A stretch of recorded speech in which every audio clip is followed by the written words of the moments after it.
Assalamualaikum warahmatullahi wabarakatuh. Halo, kembali lagi bersama saya Desi Aprianti dengan NIM 342018-030. Saya dari Universitas Muhammadiyah Palembang, Fakultas Keguruan dan Ilmu Pendidikan, Program Studi Biologi. Baiklah, pada kesempatan kali ini saya akan menjelaskan beberapa pokok bahasan seputar evolusi. Yang pertama yaitu ada contoh bukti evolusi, yang kedua contoh genetika drift, yang ketiga contoh mutasi, dan yang keempat ada contoh isolasi, reproduksi, prazigot dan postzigot. Nah, yang pertama yaitu mengenai contoh bukti evolusi yang mencakup anatomi perbandingan, embriologi perbandingan, dan biologi molekuler pada masa lalu dan masa sekarang. Nah, adapun contoh dari anatomi perbandingan dapat dilihat dari struktur homolog dan struktur analog. Struktur homolog adalah bagian tubuh dalam yang mirip pada spesies yang berbeda. Struktur tersebut tidak selalu menunjukkan kegunaan yang sama. Contohnya struktur tungkai pada kucing dan paus.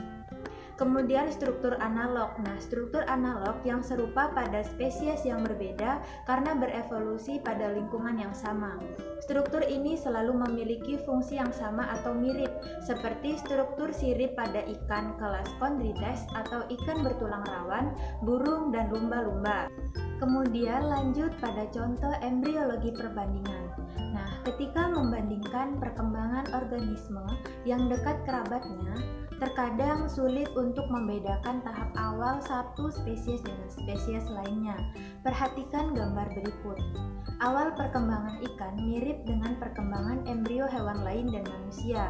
Meskipun bentuk dewasa setiap organisme tersebut jauh berbeda, kesamaan mereka saat awal perkembangannya merupakan hal yang menguatkan adanya kesamaan nenek moyang hewan-hewan tersebut. Kesamaan embrio ini sering digunakan sebagai petunjuk adanya evolusi. Jika dua spesies berbeda dari nenek moyang yang sama, keduanya mungkin masih memiliki kesamaan dalam perkembangannya. Yang selanjutnya yaitu ada contoh biologi molekuler.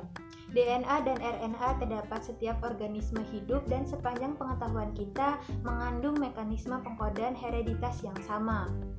Selanjutnya, sebagian besar vertebrata mempunyai hormon-hormon yang sama atau mirip.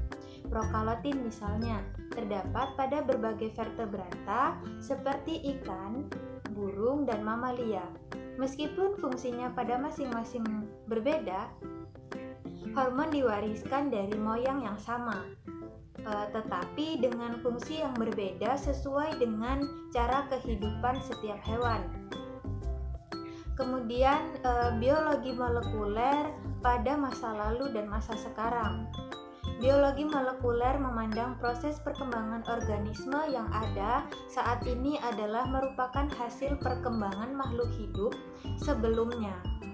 Kemudian, genetika modern juga memberikan bukti kuat adanya evolusi.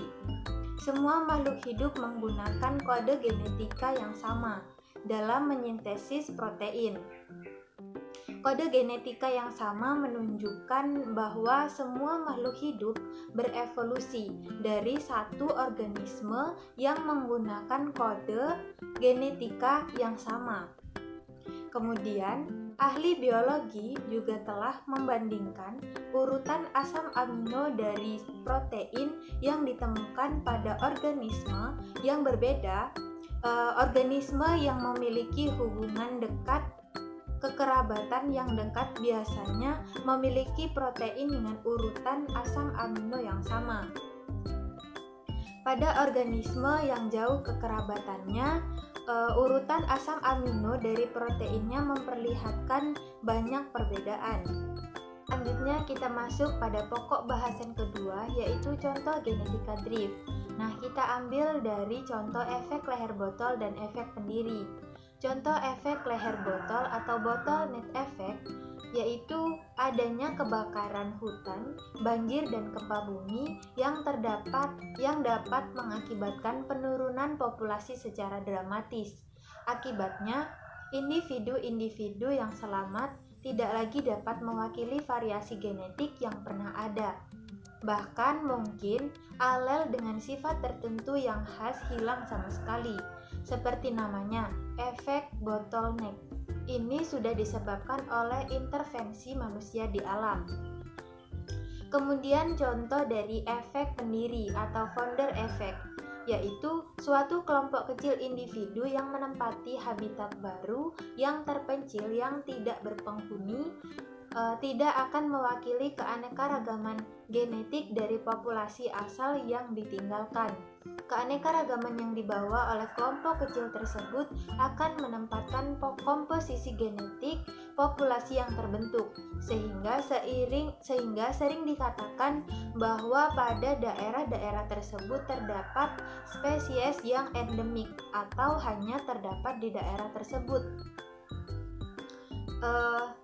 Jika populasi kecil memisahkan diri dari populasi yang lebih besar untuk menjajah sebuah pulau misalnya, efek pendiri dapat terjadi.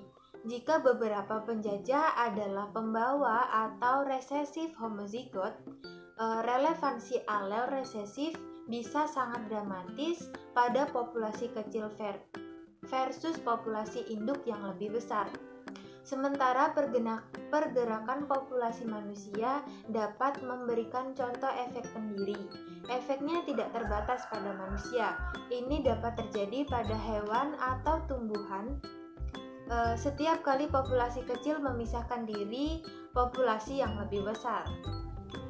Kita masuk pada pokok bahasan ketiga, yaitu mutasi. Mutasi merupakan perubahan dalam susunan DNA suatu organisme. Perubahan susunan DNA yang terjadi pada gamet akan merubah genpol populasi dengan menggantinya dengan alel yang telah mengalami mutasi. Pada tumbuhan, mutasi bisa dilihat dari perbedaan bentuk atau penampilan pohon dan buah.